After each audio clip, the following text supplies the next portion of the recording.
गाने भी नहीं आए ना, तुमको कैसे मिली? ইউটিউব স্ক্রল করতে করতে হঠাৎ করে সামনে এলো ফার্স্ট কপি মুভির ট্রেলারটা স্টার্টিংটা দেখতে না দেখতেই গোটা ট্রেলারটা দেখার প্রতি ইন্টারেস্ট কেমন জানি বেড়ে গেল। তো চলো জেনে নিই যে ট্রেলারটা কেমন হলো, কোন টপিকেই বা আসতে চলেছে এই মুভিটা। সানি টপির সঙ্গে সিনেমার জগতে হারিয়ে যাও আর ছোট্ট করে সবকিছু জেনে নাও। প্রথমেই বলে দিই, এটা রিলিজ করতে চলেছে 20 জুন, মানে আর একদিন পরে। আর এটা তোমরা দেখতে পাবে অ্যামাজন এমএক্স প্লেয়ারে। Story line real incident base, যেটা ট্রেন্ডিং এ এখন জোর কদমে চলছে, মানে এখন বর্তমানে যেটা নিয়ে রীতিমতো হইচই চলছে। স্টোরি হচ্ছে 1990-এর দশকে মুম্বাইয়ে এক ব্যক্তি আছে যার নাম হচ্ছে আরিফ। সে কিছুই করে না, মানে কোনো বিজনেস করে না, বাট তার একটা বিজনেস আইডিয়া আসে মাথায়। কি না, বড় বড় বলিউড যে মুভি ইন্ডাস্ট্রিগুলো আছে সেই মুভিগুলো রিলিজের সাথে সাথেই অরিজিনাল কপি ফাঁস করে দেওয়া। তোমরা সবাই জানো যে রিলিজটা যেখানে হয় তার বাইরে কিন্তু কোথাও সেই কপি মানুষ পায় না, সাধারণ মানুষ। কিন্তু সেই মুভিগুলোই রিলিজের সাথে সাথে ফাঁস করে দেওয়াটাই হচ্ছে আরিফের বিজনেস, এবং সে এটা নিয়েই একটা বিজনেস শুরু করে। এর ফলে বলিউড ইন্ডাস্ট্রির বেশ কিছুটা ক্ষতিও হয়।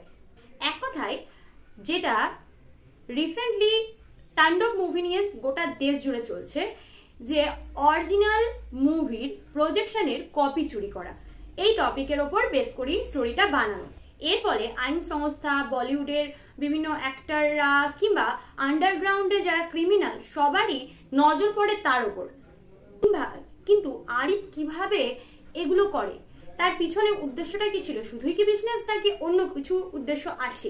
এই বিজনেসটা করার ফলে বা এই চুরি করার ফলে তার কতটা লাভ বা ক্ষতি হলো, এবং ইন্ডাস্ট্রি বা কতটা ক্ষতির মুখে পড়লো, আর শেষমেশ সে কি সাফল্য পেল তার এই কাজে, নাকি বড় সড়ো ভাবে মুখ থুবড়ে পড়লো? সবকিছু উত্তর জানতে পারবো আমরা কালই।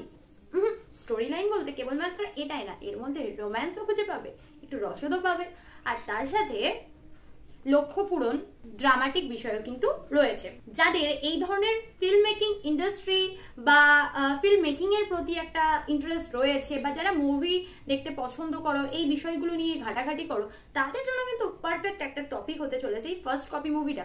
কিন্তু আদার্স যারা রয়েছে, যে জাস্ট বিনোদনের জন্য আমরা মুভি দেখে থাকি, তাদের জন্য কিন্তু এই টপিকটা বেশ ইন্টারেস্টিং হতে চলেছে।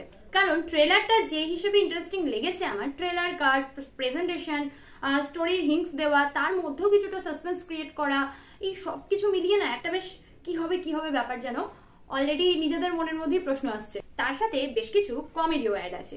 সো একটু ইউনিক বাট ট্রেন্ডিং এর ওপর কমপ্লিট প্যাকেজ।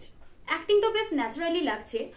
আপাতত ট্রেলার দেখে যেটুকু বুঝছি, আরিফ যে ক্যারেক্টারটা রয়েছে একেবারে মানে দারুণ একটা জবরদস্ত অ্যাক্টিং করেছে। এবার গোটা মুভিতে কতটা সেই জায়গাটাকে ধরে রাখতে পারে সেটাই দেখার। তবে মেন ফোকাস কিন্তু এই আরিফ ক্যারেক্টারটার মধ্যেই হবে। আমার তো বেশ ভালোই লাগলো, খারাপ কিছু মনে হয়নি। ট্রেলার কার্ড থেকে শুরু করে প্রেজেন্টেশন, ডায়লগ সবকিছু বেশ ভালোই লাগলো, ইন্টারেস্টিং। বাট ওই অ্যাক্টিং এর ব্যাপারটা কতটা আমাদের ইমপ্রেস করতে পারি সেটা তো আমরা মুভিতে জানবো। আর প্লাস পয়েন্ট হচ্ছে মুভিটার পজিটিভ দিক, যেটাকে আমরা বলে থাকি, সেটা হচ্ছে trending topic. So wait and watch. আর তোমাদের কেমন লাগলো? যদি দেখে না থাকো, চট করে গিয়ে একবার মুভি দেখার আগে ট্রেলারটা দেখে এসো। আমার চ্যানেল নতুন হয়ে থাকলে চট করে চ্যানেলটাকে সাবস্ক্রাইব করে আমার সঙ্গে জয়েন হয়ে যাও নিত্য নতুন আপডেট সবার প্রথম পাওয়ার জন্য। টাটা।